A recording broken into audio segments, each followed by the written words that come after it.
Jel znaš da mi objasniš kada pišem veliko, a kada malo slovo kada su u pitanju nazivi trgova i ulica?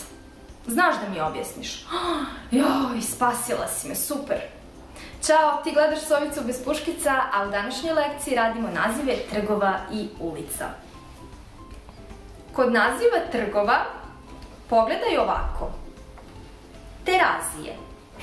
Prvo slovo, veliko, početno slovo. Ali šta ako imaš naziv trga koji se sastoji od dve reči? Studentski trg. Prva reč u nazivu piše se velikim početnim slovom. Druga reč malim, osim ako nije vlastita imenica.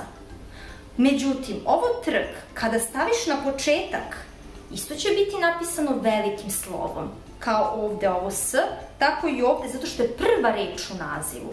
Druga reč malim slovom.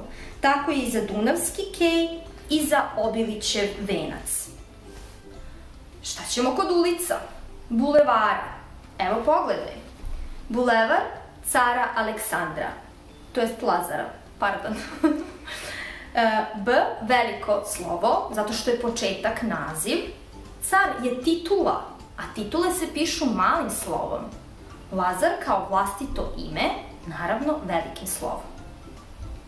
Ulica Kosovska, ovde obrati pažnju. Ako je ulica na početku naziva, U je veliko, ali K će biti malo, Kosovska, pridev, ski, završava se na ski, ska, samo što je od u ženskom rodu, zato je ska. I u tom slučaju se ovo naravno piše malim slovom, ali kada se stavi na početak, onda će biti Kosovska K veliko, a ulica malo, jer je ulica opet zajednička imenica. Ili recimo ulica Kralja Milutina.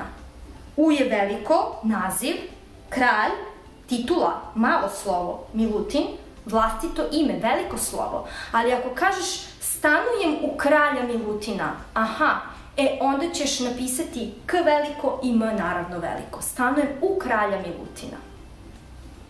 Koliko god da gledaš ove videe koji su posvećeni pravopisu, uvek imaj pravopis negde u blizini da možeš da proveriš ako nisi siguran. A mi se vidimo u nekom sledećem videu.